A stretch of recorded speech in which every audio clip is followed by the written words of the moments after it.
Alright, hello, citizens of the Nigelverse.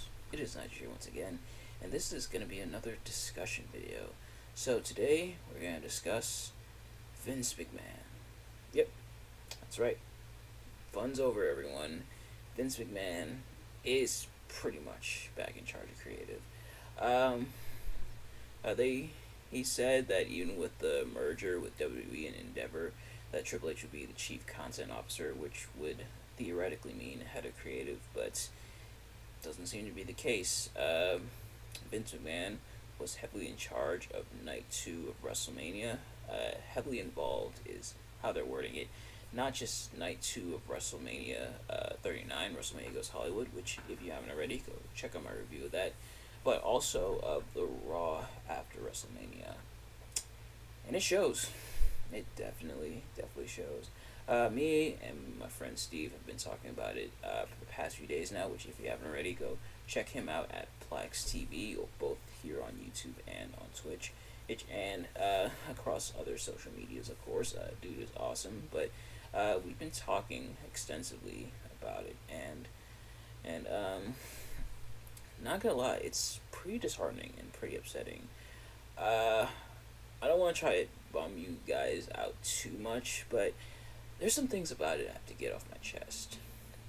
So let's discuss it. I'm not gonna do pros and cons this time, like I did with the last discussion on Night 1, Night 2 WrestleMania, which if you haven't already, go check that out. Only because this one isn't really that type of video format. This is just gonna be me getting kind of my thoughts and feelings about what's going on off my chest and everything. And I definitely will say, after what went down with Vince and late last year, when the allegations and stuff came out, and then Triple H took over as like head of creative and everything, pretty much running WWE, running the ship. People were optimistic. They saw what Triple H did in NXT. They were waiting, patiently waiting, salivating for the day that that Triple H would take over, and it happened. And you know what? It was awesome. Even from like the first pay-per-view, or premium live event, however you refer to it, that Triple H was in control of, which is SummerSlam. You could tell things were definitely different. It's definitely a good sign when your show starts off with both Dakota Kai returning and Io Sky making her main roster debut, and forming a new stable with Bayley as part of Damage Control, as well as an awesome main event match between Roman and Brock, which saw Brock showing up on a freaking tractor, man. And then from there, things just went.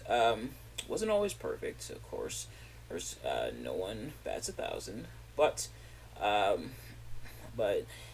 think I mentioned this right when it first started. If we couldn't have good TV 100% of the time, like good stuff 100% of the time under the Triple H regime, at least shoot for 80. And he definitely got at least like 85 to 90, I'd say.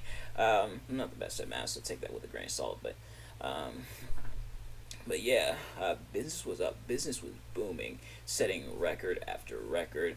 Survivor Series War Games, the most successful Survivor Series in history, setting records not just for stuff like Survivor Series, but the Royal Rumble, WrestleMania, stuff like that. Morale, from what I heard, was mostly up. Some people kind of upset, but morale was mostly up. Storylines, for the most part, were really fantastic. It was during this time that we really got to explore a lot of stuff like the whole Bloodline, Sami Zayn, Honorary Uce thing. Really came through. We had an awesome event, Clash at the Castle, which was really good. Gunther became Intercontinental Champion, and pretty much it's pretty much been dominant ever since. We had fantastic matches. NXT improved, no longer 2.0, but now white and gold, and doing really well. We had had some returns. Not all of them paid off, but we had some returns and good storytelling. Even some of the stuff that kind of got started in the Vince McMahon regime even got improved upon, such as like the Judgment Day. I feel like the Judgment Day really he like got built up heavily under the Triple H regime. They added Dominic Mysterio. All the members of the Judgment Day felt like they really mattered, and yeah, so the Judgment Day got built up heavily. Yeah, it's just stuff all around was fantastic, and it felt like an oasis. That felt like we stumbled into an oasis here, and things were great. We were on cloud nine, and people were excited heading into WrestleMania. But then the finish happened of the main event of WrestleMania, with Cody not getting the job done against Roman. Which, by the way, shame on myself, because when I reviewed WrestleMania, there was a lot of stuff I missed. A lot of stuff I talked about, but a lot of stuff I missed, such as Bobby Lashley, the whole segment with Bobby Lashley only coming out and standing there holding up the trophy, which he almost dropped on a couple occasions, but just holding up the trophy, you can tell he looked upset. And he kind of had every right to be, because he was apparently supposed to have a segment with LA Knight, which got scrapped. Between that, the finish to the main event, and the fact that, and I forgot to mention this in my WrestleMania review, so I'll mention it here, with Night 1 being way better than Night 2. Night 2 was kind of and Night 1 was definitely where it's at, though. Night 2 still had some really good stuff, of some really good matches, including the main event up until the ending. But the ending of Cody Rhodes was not getting the job done with the bloodline interference. It stunk of Vince McMahon. Like, that was like a Vince finish, and people could tell. People, their radars went off. Of you can trick all the people some of the time, and some of the people all the time, but sometimes you can't trick the WWE universe. In this case, Vince wasn't fooling nobody. He, especially considering the fact that this is how Roman had won most of his matches with bloodline shenanigans, which, yeah, Roman, of course, is the heel, so him winning with heel tactics is not really surprising, but it's getting pretty old, which is why people want to win for Cody here. It wanted him to win to finish the story, to finally be the one to knock Roman off his perch, and people thought we were getting it. Some people, of course, were wise to it, and some people who knew that Roman was going to retain, and even one person said, I forgot who it was, I think I saw on Twitter, was like, I'm surprised I was right, because as Cody winning just felt right. It felt right. It felt like the most obvious choice. It's kind of a case of Occam's razor, or where like the most obvious choice is usually the one to go with, which isn't 100% what Occam's razor is, but that's kind of how I interpreted it for the most part. Or the most obvious answer was the correct one, and the thing is, if you want to compare, and I think I talked about this in my review, if you want to compare WrestleMania Goes Hollywood to a movie, because it's Hollywood and everything, and yeah, sometimes it's predictable for the hero to knock the villain off the perch, and for the villain to get their comeuppance. And you know what? It's predictable, yes, but usually it's because it's what we want. Now, sometimes the villain has to win. Sometimes the villain does win, and that's the whole point. But in a lot of movies, normally it's the hero winning because that's what people want to see. Yeah, it's predictable. Yeah, you can probably figure, yeah, this villain is going to be defeated by the hero. But that's because it's what you want, and it's what people wanted, and they didn't get it, and they were upset by it. I think people were made even more upset because it seemed like a, a because the excuse they tried to give, well, oh, the story's not finished yet. At why not? Why couldn't the story finish at WrestleMania? Why? Yeah, Cody has to go through more struggles.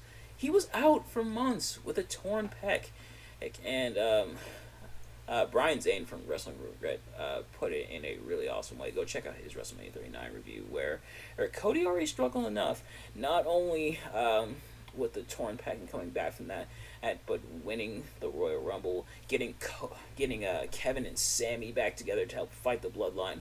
The promos between him and Roman, that was the struggle.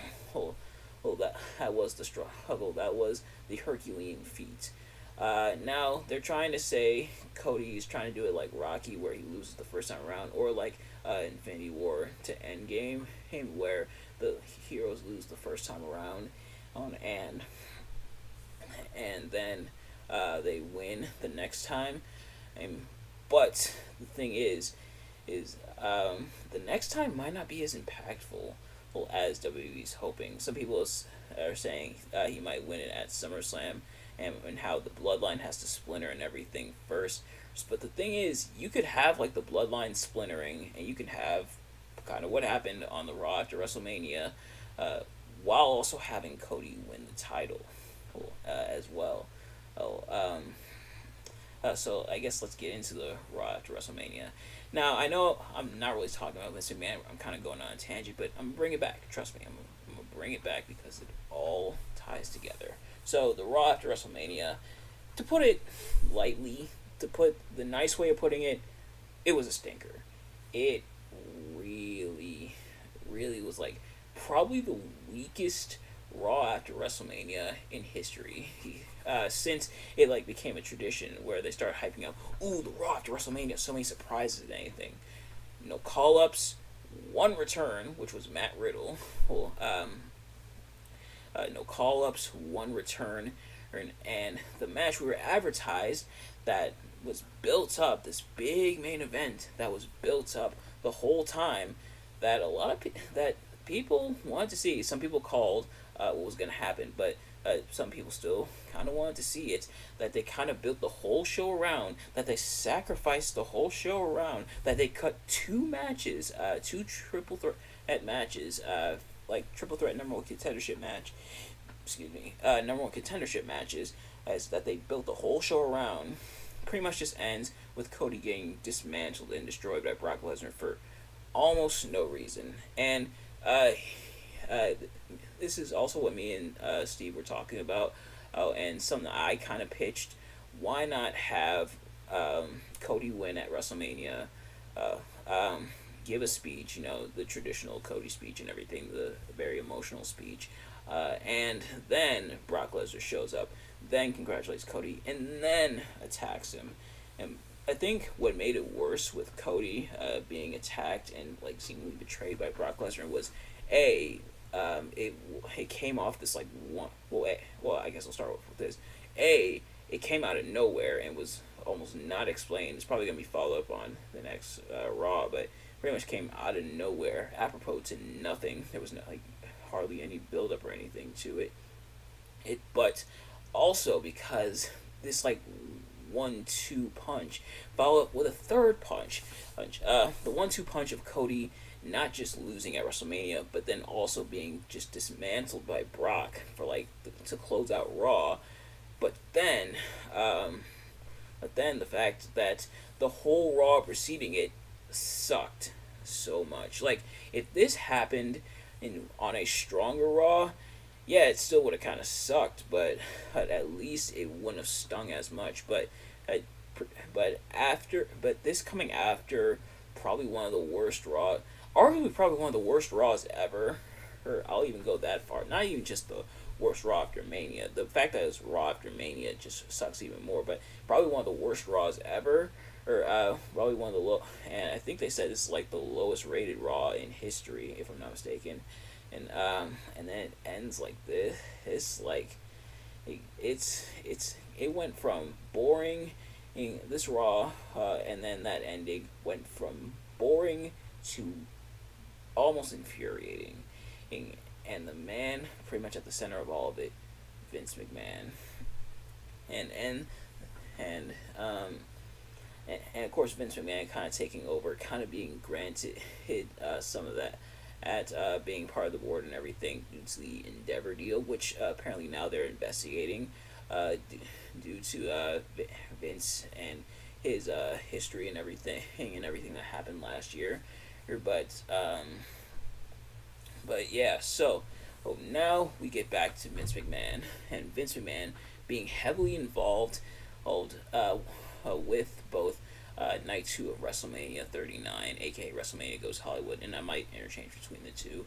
The only reason I don't want to fully call it WrestleMania Goes Hollywood because that was also the tagline for 21, WrestleMania 21, and then the Raw after WrestleMania, and when it was discovered that Vince was heavily involved in both, it just put a lot into perspective. At least for me, he not just the quality of the shows and everything now that Vince is back, but also everything leading up to this.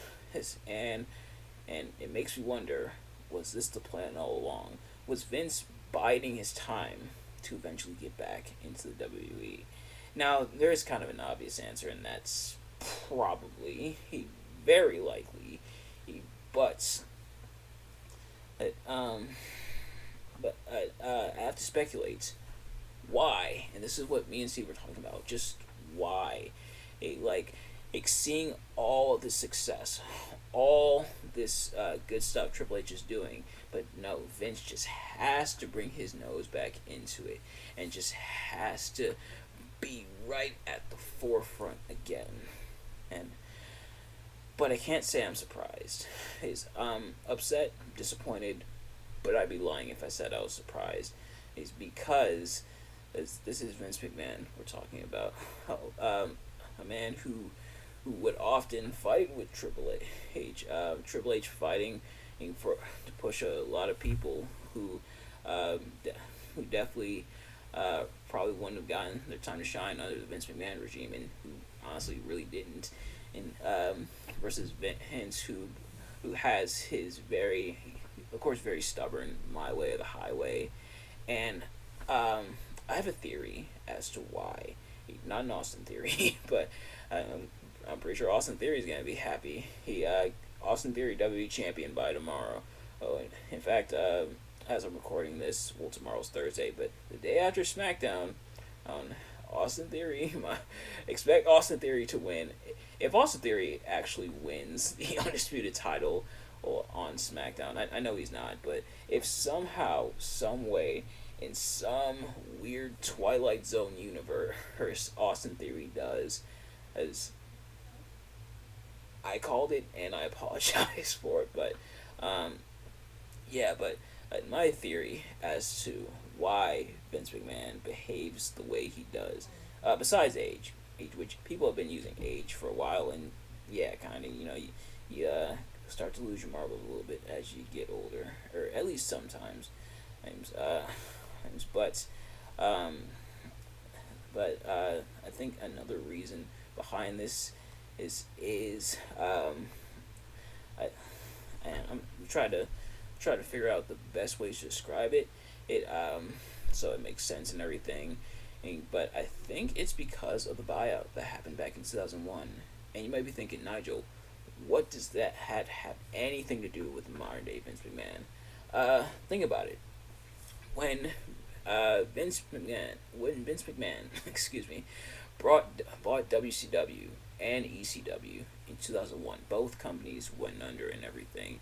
And Vince McMahon was pretty much on top of the world. He was like the last one standing out of like the big three, and I feel like in that moment, he felt like almost all powerful and everything. Like I did it. I beat WCW. I beat ECW. Well, more so ECW beat themselves. Reading up on the history of ECW and what happened in like the last years of the company and everything. Interesting stuff. So if you haven't already, read into it, and I might even talk about it in a future video. But Vince standing on top of the heap above both WCW and ECW, I feel like it definitely gave him a bit of an ego, where he says, obviously my way worked because I'm victorious. WCW's no more. ECW's no more. I'm the last one standing. You know what that means? That means my vision worked and my plan worked.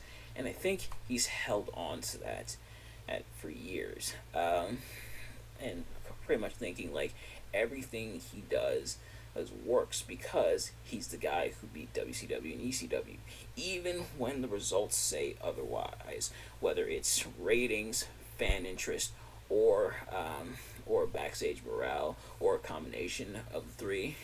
And I even saw apparently someone confiscated a sign in favor of Dana Brooke. Now that's just sad, and especially because I really like Dana Brooke. I do wish she would get a push. She's really talented, and it's sad she never really got a fair push. And the fact that they confiscated the sign, and that's messed up. But yeah, so that Vince motif of my way or the highway, a it's gotten old, and even with all the pushback and stuff, Vince just keeps it going, and keeps going on the ego trip and everything, and uh, and the thing is, like, hey, a lot of the stuff that's happening now, not even the first time it's happened, and someone being overput, which that's happened for years. It happened with John Cena, with the Great Khali to an extent, and then with Roman Reigns before he became awesome, and now he's slowly starting to cycle back to people not wanting him anymore, or like a pretty much cramming down the throat ad nauseum. Doesn't really work, and it turns a lot of people away. But Vince doesn't care. He beat WCW, who thinking his ways are right, doing stuff to talent either to just humiliate them or to feed his own ego. Or when people get over with their own merits, such as Zack Ryder with his YouTube stuff, Z True Long Island Story, he getting over with his own stuff just for Vince McMahon to snuff it out. And they almost did the same thing to Daniel Bryan, but thankfully by the time Daniel Bryan came around, the fans had truly had enough, and WWE was forced to push Daniel Bryan, and then they tried to pretend that was the plan all along. um, but yeah, so even with the pushback and everything, Vince still goes with it anyway. Why? Because he beat WCW, who Vince McMahon oftentimes is out of touch, which you probably didn't need me to tell you that, but he's out of touch, but it doesn't matter. He beat WCW, and that's why I think that buyout gave him that sense of ego, even as far early as the buyout and like the invasion angle, with it being flawed in a lot of ways because almost nobody cared about at least in terms of kayfabe and how they were built up. It really seemed like the outsiders, or not like the physical outsiders like Kevin Nash and Scott Hall. They wouldn't show up till like a year later, but like the outsiders coming from WCW and ECW didn't get nowhere near as much limelight as the WWE guys. And for a lot of those WCW and ECW talents, it took a while for them to properly hit the big push, the big payoff in WWE. Sadly, a lot of them never got it, but it doesn't matter. None of it matters because he beat WCW. Now, admittedly, that's just speculation on my part. I don't have any concrete facts or evidence to back that up. That's more so just me speculating about that, as I can't and scientifically, physically prove that is what's going on. But you can definitely see it. Realistically, seeing all these decisions, and even with all this pushback, him going forward, going off that big win, I think it definitely. I think I might be on the right track. Maybe there's a couple other things that I'm missing from that equation, but I think the buyout might have something to do with it. And And sadly, it's caused him to be out of touch even nowadays, to the point where he can't be happy with someone else running his company and running his company better than him. And Vince McMahon has to put himself back in the creative limelight. Why? Say it with me, everyone. Because he beat WCW. And um, and so here we are now, Vince McMahon kind of being back in his own company.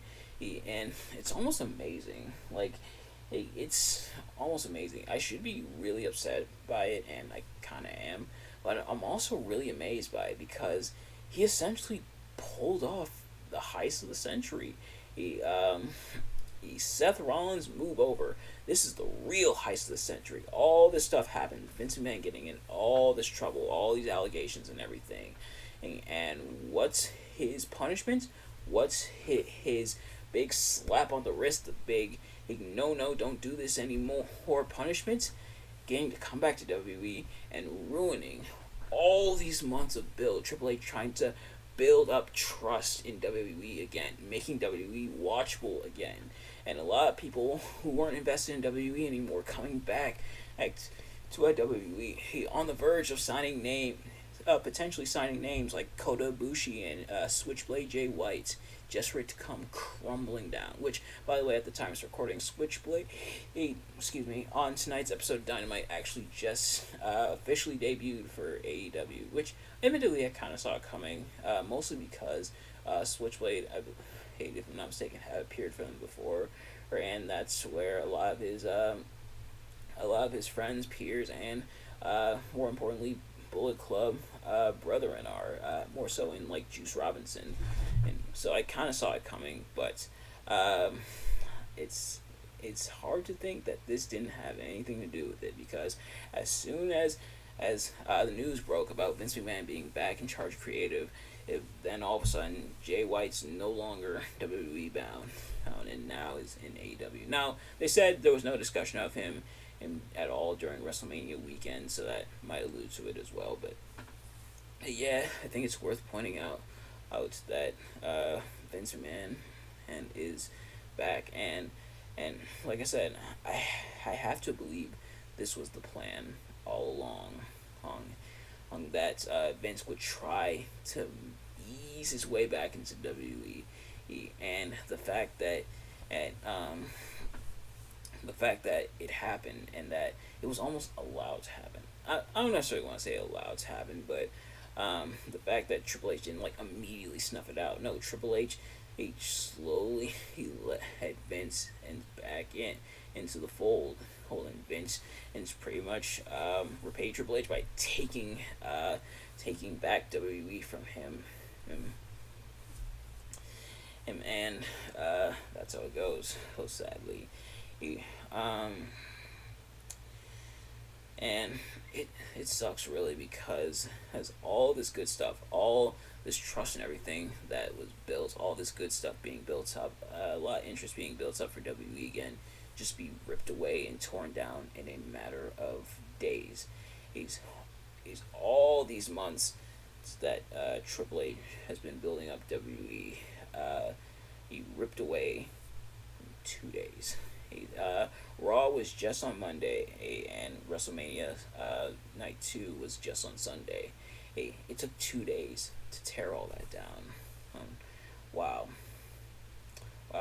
And I also mentioned this during my review, and I also mentioned it to Steve, and he also co-signed with it as well, how, from the outside looking in, even if you're not really a wrestling buff, and honestly, even if you're not that big into business, like, I'm not what you would consider like a business person, and I don't know too much about business. I kind of know some of the basics, but not too much about business. I'm not like really a businessman or anything like that. But just looking at the outside in, and seeing that Triple H is setting all these records, doing all this good stuff, building up all this goodwill, and Vince McMahon just comes in and tears it down in his way is not working. It hadn't been working for a while. Oh, and now it goes back to not working the second he comes back in control. Oh, oh, obviously you'd side with Triple H because obviously what he's doing is working, what Vince is doing is not. But that's not the case.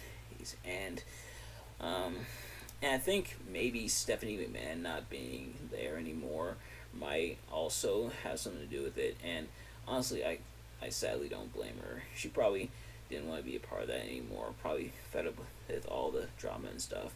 Reportedly, Talon were preparing to ask for their release and everything. That is where we are, and that's the state of affairs. Um, but despite all this going on, all this like negative stuff happening in WWE, I've seen a lot of people saying they're done with WWE, they're not watching anymore, and maybe some of them are telling the truth. But me personally, I can't. I honestly can't hate WWE even if I wanted to. Like WWE is the company I grew up with watching wrestling as a youngster, or starting out in 2008 when I really got into wrestling. And, I watched WWE. I watched a lot of what was going on. Went back and watched the older stuff. Good stuff. And I think partially that and me trying to be optimistic, maybe things will get better. Who knows? But the way it's looking, it's not looking good right now. Now, admittedly, it's still early. It's only been a couple days since what happened, and they're still kind of waiting with bated breath and everything. And they say if Vince travels to SmackDown, which is gonna be in Portland, Oregon, then that means he's probably back in control. But what I'm hoping is that. Honestly, I don't know. I'm hoping that perhaps it's not permanent. Perhaps someone, whether it's Triple H or someone else, comes to their senses and say, "Wait, why is he back? Get him out of here." I know it's sadly gonna be easier said than done because look what happened here. But hopefully that's the case, and hopefully we can go back to the good times and everything. And I'm gonna try to remain optimistic, but it's hard though. I feel like almost anything bad going on in WWE, I try to like jump to the defense and everything. Maybe that's out of loyalty. Maybe that's out of nostalgia. Maybe that's out of the fact that there's a lot of legitimately good talent in WWE that I want to see thrive and succeed, and a lot of them did under the Triple H regime. But otherwise, it's hard.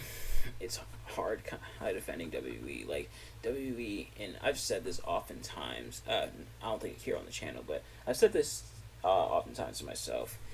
Man, they are hard to root for. They are definitely hard to root for oftentimes because it seems like it's like 2 steps forward, 3 steps back. And this isn't even 3 steps. This is like 10 steps back. Like all this going on is like 10 steps back. But that's where we are now.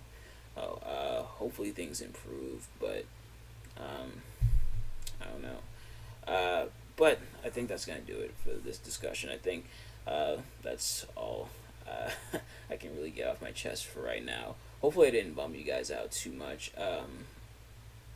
But that is going to do it for this discussion. Thank you all so much for watching. I hope you enjoyed. I know I kind of rambled on a lot, but let me know in the comments below your reaction to anything I talked about in the video. Do you agree or disagree, and what's your thoughts on the matter?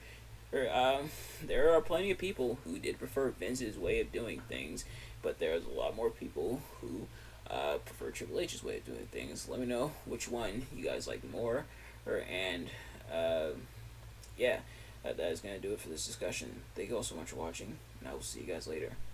Peace.